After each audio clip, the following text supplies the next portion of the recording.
Крушение круизного лайнера Orient Queen «Восточная королева» в Бейруте. Круизный лайнер Orient Queen – бывшее судно, построенное в 1989 году для компании More Lines, верфью в Валенсии, Испания. 4 августа 2020 года он был сильно поврежден взрывом в Бейруте недалеко от того места, где он стоял, и впоследствии перевернулся. Первоначально названный судно Вестамар, он эксплуатировался на правах чартера немецкими круизными компаниями, сначала Джен Райсен, затем Plain Tours and Partner. Судно эксплуатировалось в Карибском бассейне и Средиземном море, но также совершало рейсы в Арктику и Антарктику, в Гренландию и вверх по реке Амазонка. В 2003 году он прошел через реку Амазонку в Икитос, Перу, примерно в 4400 километрах от побережья Атлантического океана, став первым большим круизным лайнером, сделавшим это. В 2001 году круизный корабль столкнулся с затопленным объектом в Южной Атлантике. В 2003 году он столкнулся с подводными камнями недалеко от Ибицы, вскоре после выхода в 12-дневный круиз, и потребовал ремонта в сухом доке. Корабль отбуксировали буксирами, и пассажиры высадились.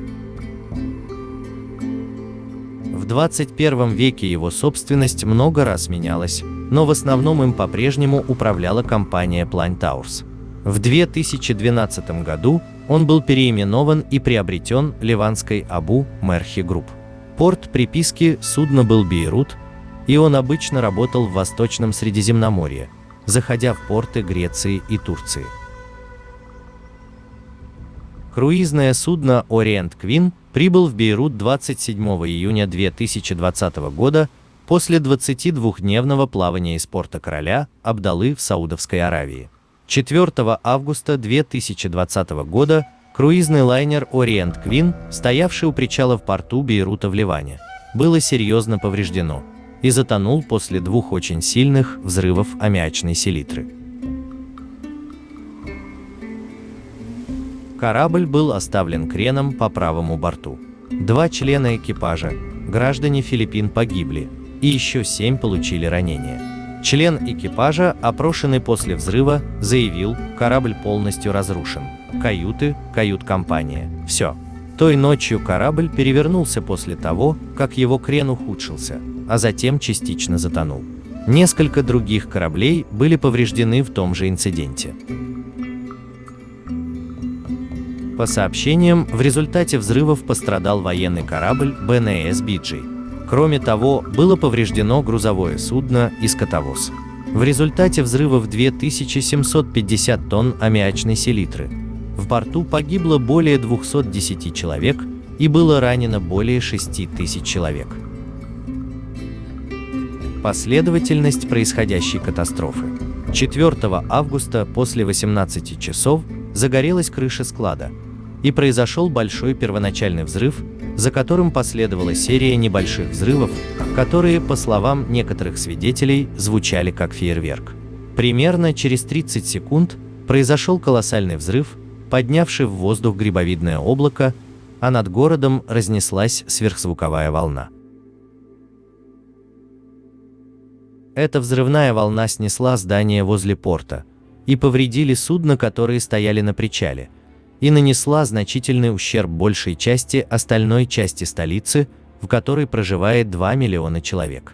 Губернатор Бейрута Марван Абад сказал, что до 300 тысяч человек временно остались без крова и что коллективные потери могут составить 10-15 миллиардов долларов. В результате взрыва была разрушена территория, прилегающая к причалу, образовалась воронка шириной примерно 140 метров, затопленная морской водой. Склад, на котором наблюдались первоначальный пожар и взрывы, был полностью уничтожен, а примыкающий к нему зернохранилище был сильно поврежден. От взрывной волны в районе порта одно судно, по всей видимости, вылетело из воды и попало в причал. Ударная волна взрыва выбила окна в пассажирском терминале международного аэропорта Бейрута, примерно в 9 километрах от порта. Взрыв был слышен даже на Кипре, примерно в 200 километрах через Средиземное море. Взрыв был примерно 10-я часть мощности ядерной бомбы, сброшенной на Хиросиму в 1945 году.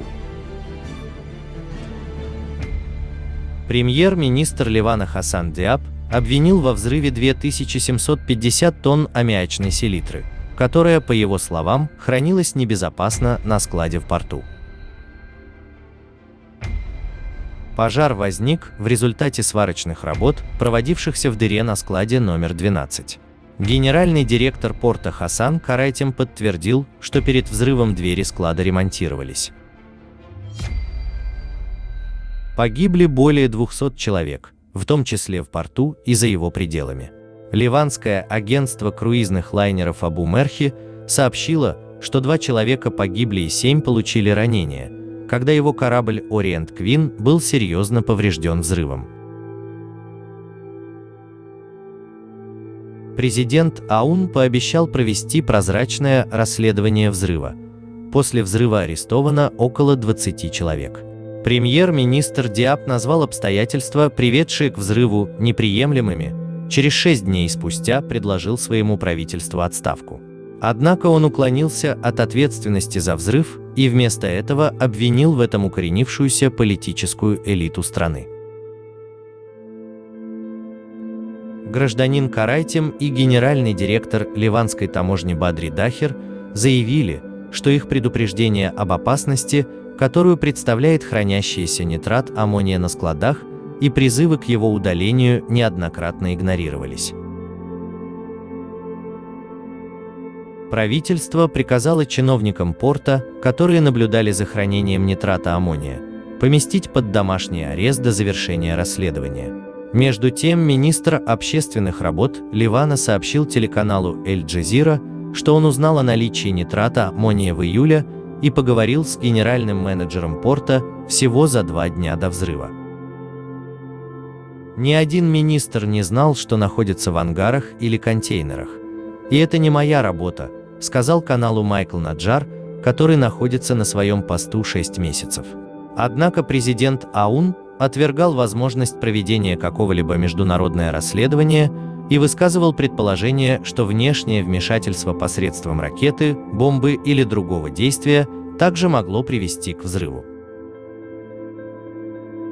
Многие ливанцы не были впечатлены обещаниями правительства о прозрачности и подотчетности, и между протестующими и полицией произошли столкновения. Гнев и демонстрации продолжаются даже после отставки правительства, и многие люди считают смертоносный взрыв произошел смертельным результатом многолетней укоренившейся коррупции и бесхозяйственности.